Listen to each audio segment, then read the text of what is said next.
Yo! Welcome back to another edition of the Cruising Podcast. I'm your host, Andrew Cruz, and today is Monday, Labor Day, September 6th. Woo, ooh, ooh, ooh, ooh, ooh, ooh.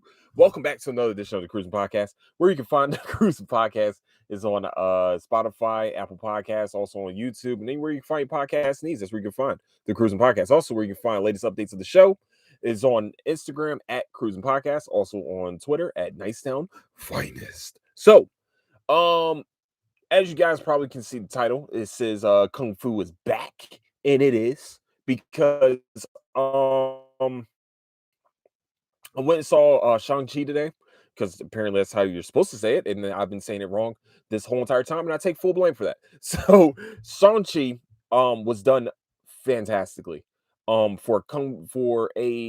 I would say is a Crouching Tiger, Fist of Fury. Like you can just tell it took so many kung fu elements and just killed it. And like like Disney went to a point where like they made a kung fu flick with like steroids. It was on steroids. That's practically what it was. It was on steroids. I think they did a great job with it. I think it was a very well done movie. Simu Liu possibly being a new type of superhero. This is great. It has the supernatural elements, the Chinese supernatural elements.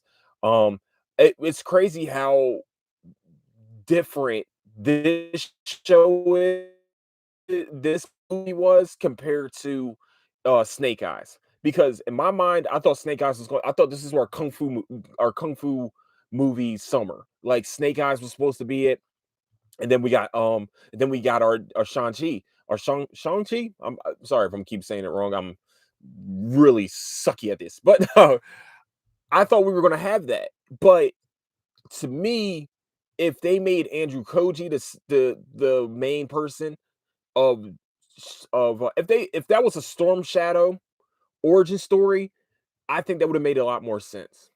I think it would have been very well done. I think that the way Andrew Koji has really ran into the whole the karate aspect of movies is he's killing it. He's doing a great job. He's doing all the mannerisms for Bruce Lee. If you have watched Warrior, 1 second, sorry.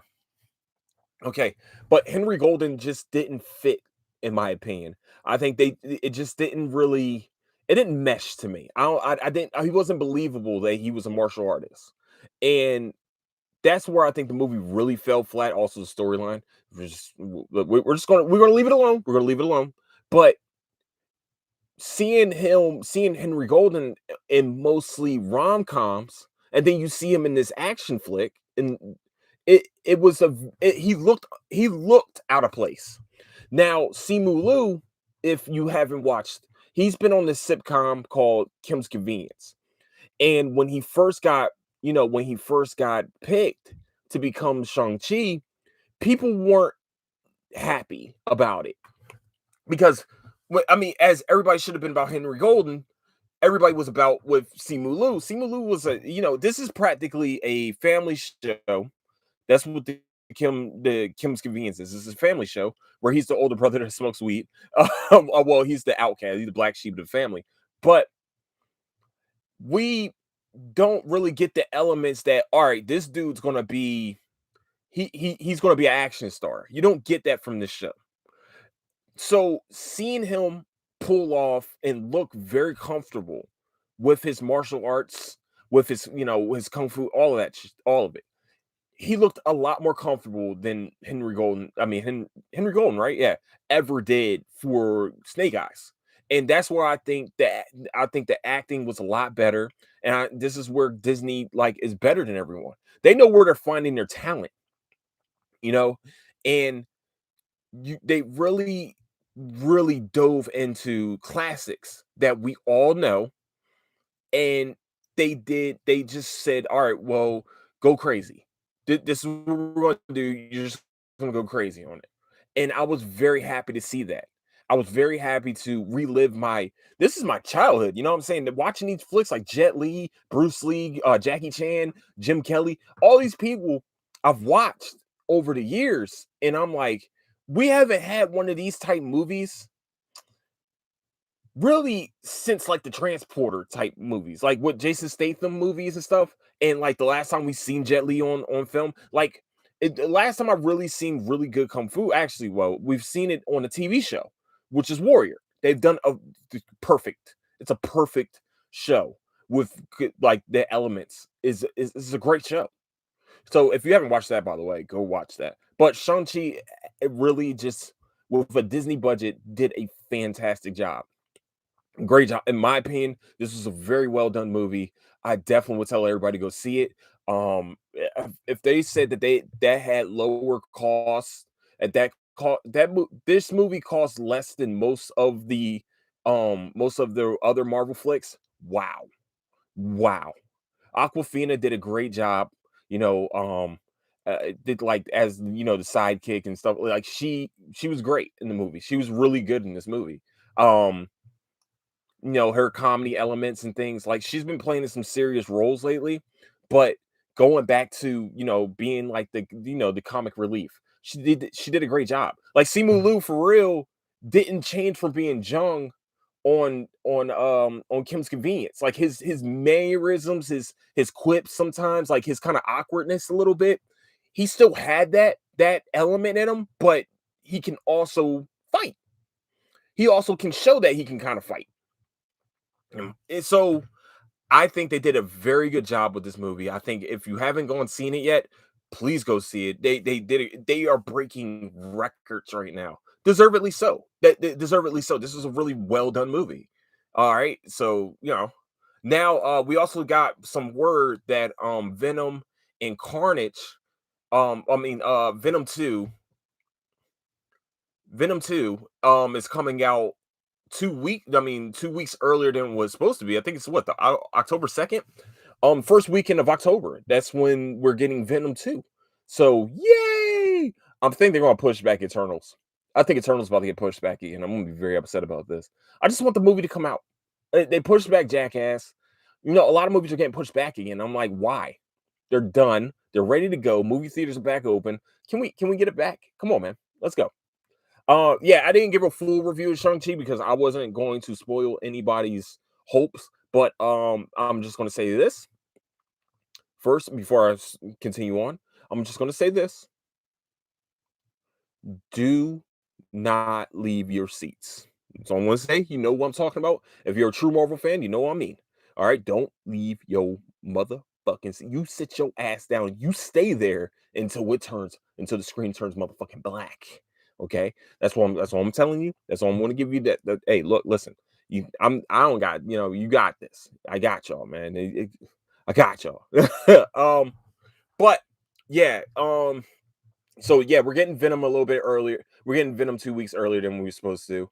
Um, Also, just one thing real quick, I would like to say, rest in peace, Michael K. Williams.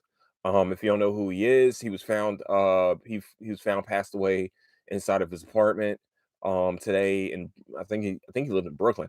Um, if you don't know who he is, and if you have not watched um The Wire, Omar from The Wire. He was also, for video game fans, he's on the latest 2K. He's played in some very classic roles on Boardwalk Empires. Um, I know I'm forgetting some things, but he's played on a lot of shows. He was in Into the Night, if I remember correctly. Yeah, that's right. He was on Into the Night. He was the one running the prison. So um but I want to say, man, rest in peace. He was a great, fantastic actor, man. And he did a great job. Like, come on, man. Like, like he was always whistling and Omar coming. Like, I just want to say, rest in peace to him. Also, rest in peace to the I think 8 or 9 naval officers that passed away. I think today in a helicopter crash. Rest in peace to all of them too. So let me just give a little bit of a moment of silence for that.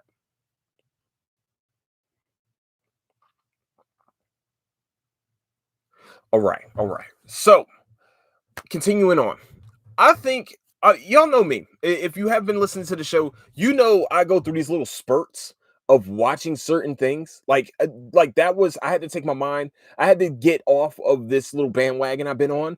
So I like that's why I watched Shang-Chi. Well, not just why, because also I'm a journalist. But no, I was watching Shang-Chi because the Disney you gotta watch Marvels. I'm a fucking nerd. But I got into watching vampire content lately. Like if everybody knows, I will go through these little spurts. I will watch Viking content. I think it was what I was watching Vikings. I was watching westerns like Yellowstone and cowboy type shit. Like I wanted to become a cowboy at one point. Now I want to be a vampire. Now I want to start sucking on blood and compelling shit. You know what I'm saying? This is just what I want to do.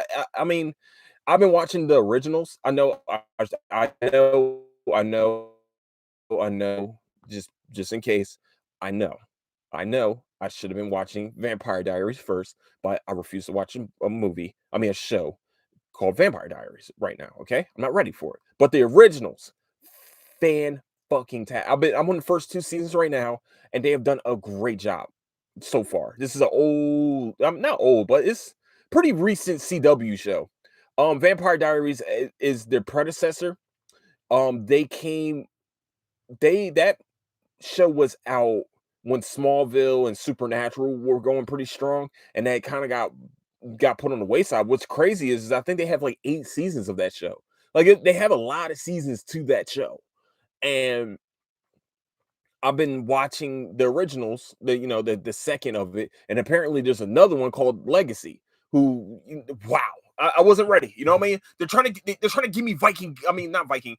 Actually, it's part Viking, part vampire content, and how vampires were made, and how the original vampires were made from the Vampire Diary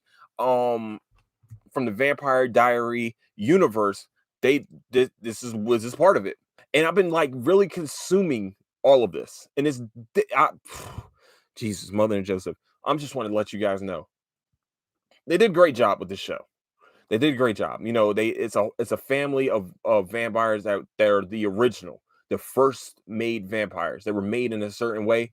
I just want to make sure you guys go and watch it, like, and check it out. And it's done so well, so well for a 2018 CW show. They did a great job. Also other vampire content I've been What We Do in the Shadows. Now, if you know me, I've been watching What We Do in the Shadows since it first came out because of Taika Waititi. And also because of Thor Ragnarok. Because I was like, I'm watching anything. What did Taika Waititi do? Oh, okay, I'm gonna watch that too. All right, y'all say What We Do in the Shadows? It's about a modern day spin of vampires living in Staten Island, New York, and it's the funniest fucking show. It's one of the funnier shows I've watched in recent times, like next to Ted Lasso. I don't know if I talk to you guys about Ted Lasso, but right now, that's the funniest show I've watched in my life. And I've watched some very, very great comedies. Ted Lasso it takes the cake. It's the greatest comedy show of all time for me. And it's only 2 seasons right now. It's only in its second season. That's how funny it is. Not far behind it is What We Do in the Shadows. Mostly because of both shows is mostly because of one character. And Ted Lasso is Roy. Roy is the God. Roy made me cry. And I mean absolutely emotionally cry while laughing. And I've never had that happen to me before. And I was bawling my eyes out from laughter from what he said. And it's in the second season when he's a sportscaster. Be ready for it. That's all I can do to you. That's all I can ready you for. But What We Do in the Shadows. Oh, by the way, if you don't know what Ted Lasso is, I forgot. It's a college football coach that got hired on to become a Premier League soccer team manager slash coach. Coach in soccer terms. So, but what we do in the Shadows is Matthew Berry. If you haven't seen this shit yet, I stop what you do. No, continue listening to this. Also, if you want to subscribe to the podcast, in Anchor, there's a support button. Anytime, man. A dollar here and there can help. You know me. That you can help out. But but there's this character. His name is Matt. The actor is Matthew Berry, but his character is Laszlo. And Laszlo is the funniest motherfucker. Like everyone else is kind of like, they got their funny moments. It seems like every time he gets on screen, I gotta hold my breath because this motherfucker just says some off the wall shit. I call it and cuts his head off. Like it's oh my gosh, it's such a great show. So what we do in the shadows is on FXX because they do all the cursing and shit. Once again, one of those things that TV needs to really get over, like cursing. Like I think FX really started it, but like now everybody's starting to do it now. Like USA Network. I was watching Queen of the South, like they're actually showing full blown sex on there. So it's like, wow, I wasn't ready for it, but this summer I've watched some of the greatest television of my life. Like this is like the greatest TV summer of my life. I forgot what I was talking about. Yeah, so what we do in the shadows. I've been watching a lot of vampire content, man. It's just wow, man. Wow. That's all I can say. It's just what I'm getting into right now. I'm starting to see with Jason Momoa on Apple TV. I forced me to go get Apple TV because I was like, I want to support my boy, my Lisa Bonet's husband, Jason Momoa. And I wish my hair was that magical. Like I wish like I could just if I had a chance, like my hair used to be like that, where I could just swing it back and probably like act like I'm Fabio for a second. Like it's just wow, man. Like it's fantastic hair, man. I wish I was that tall too. Just a little bit tall. Like I'm 6 foot right now, like maybe 4 more inches. Or like wow, I would be fucking. I wonder if like I wonder, man. Like I would have definitely been a basketball player, but if that didn't work out, would have been an actor. Probably could still be an actor, but at the same time, I think that like I'm not that brown skin, and I would need those tattoos and the eyes and stuff like I would have to get fake eyes. You know what I'm saying? Like can't contacts. I don't want to put shit in my eyes. Why would I want to do that? So I mean, like I feel like Jason Momoa, I live vicariously through him. So I watch movies and TV shows with him in it, except for Sweet Girl. I need to go watch that. This weekend I will be watching Sweet Girl. I went off on a tangent and I shouldn't have done. My bad. But also one more thing, one more show I've been watching is Power Book 3, Raising Kanan. 1 second, sorry. Okay. 50 Cent is killing the fucking game right now. I'm just letting everybody know 50 Cent has made his post rap career, even though he does still rap, he's still a fucking troll. Doesn't matter. He puts out hit after hit after hit on TV. And he made Power into a universe. Like, think of Power on the same lines of thinking about like Vampire Diaries. Oh, no. Fuck that. Think about Power as you would think about Marvel as a TV universe. So you got all these powers together. You got the original Power, you got Power Book 2 Ghost, and now you got Power Book 3, which is Raising Kanan. I think the next one is going to be about Tate. I think the next book is about Tate. But Raising Kanan just picks up. Like Raising Kanan just said, look, we're gonna make Kanan Stark humanized as possible. Because in my mind, I'm watching him, I'm like, this is the same dude that went and killed his son just because, manipulated Ghost's kid and was going to kill him, and also killed his cousin later on. Like, this is some really good fucking television. Like, 50 Cent is doing great things right now. Y'all remember I think the only like non-hit that he's really had was the made for TV movie that he should have never fucking made, where everybody thought he got sick. But he's killing the roles that he like, the television part, his production. I don't know if he has his own production company or whatever, but like think about For Life was one of the best shows on TV. He got fucked over for that one. I'm not gonna lie, he did get fucked over for that one.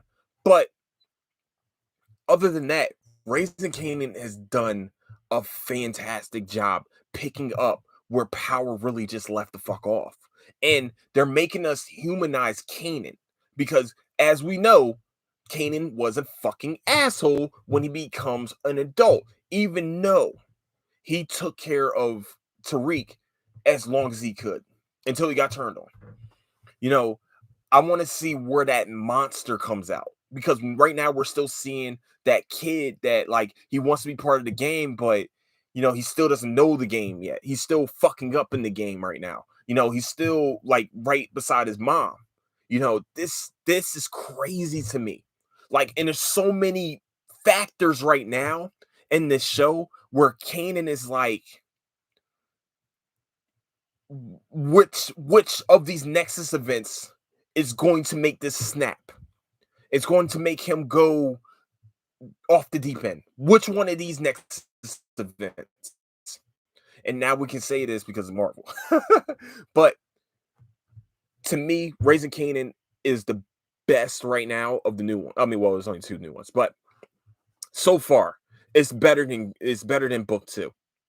And that actually is by a long shot. I don't think there's any lulls in any of the episodes. I think every episode is done very well. So if you guys get a chance, definitely go watch that. Also, go watch Heels. It's a wrestling TV show with Stephen Amell and Alexander Ludwig. Alexander Ludwig was I can't remember his name on Vikings, but he was the son that was supposed to take over the world. He was the one that prophesized that he's going to be he's going to conquer the world, or he's going to see them. He's going to do the most that Vikings ever did. It's him, and then it's Stephen Amell who played Arrow. The only thing that throws me off is that Stephen Amell has such a soft voice that I can't believe that he's a tough guy. Like, most tough guys have this, like what most Southerners don't have, like, that are like kind of tough guy-ish, don't have a lighter Southern voice. Like, most of them, like, they have a deeper like voice. And for me, like, Stephen Amell isn't believable as a bad guy. If you don't know wrestling, so there's this thing called a heel. Heels are the bad guys, faces are the good guys. And heels he's supposed to be the heel in this. He's actually the one writing the fucking plot to every one of the matches. Just in case, I know this is probably blasphemy, but wrestling is already predetermined. And just letting you guys know, it's predetermined. Not the injuries, but I mean, wrestling is predetermined. Just putting it out there so we all know and we all can get over this. Okay, we are all in our mid 20s to 30s, so grow up. Okay, wrestling's fake. Sorry, I'm had to be the one to tell you. You want to know who else is fake?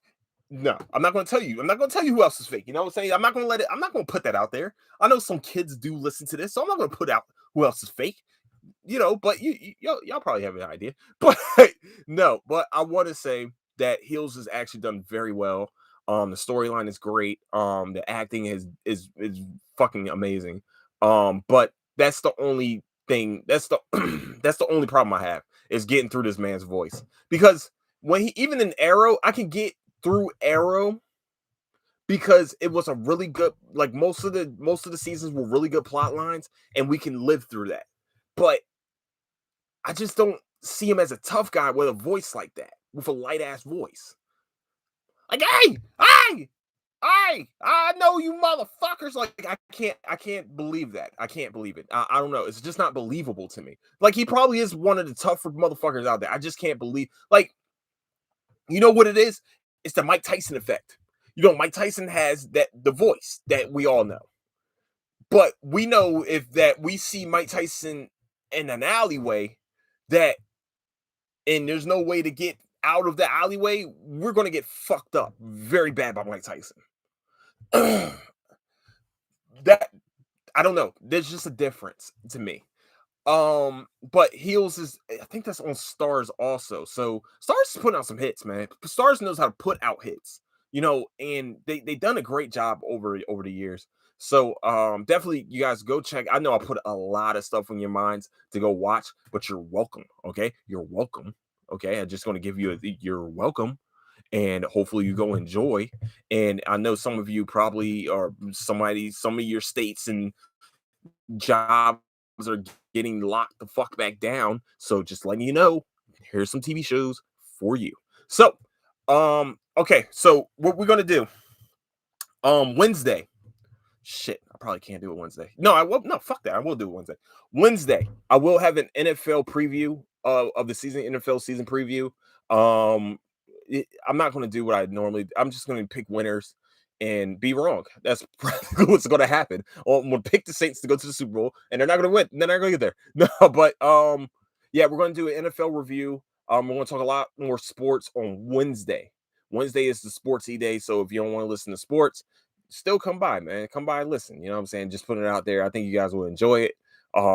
Nice little in-depth breakdown of some of the teams, like the Eagles. Sadly. But and also we're going to talk about the Ben Simmons situation, the oh yeah, we're going to talk about that, man. As a real Philly fan, you guys are going to feel that y'all going to understand where I'm coming from. But I would like to say I love you guys, man. I'm sorry I took a week off.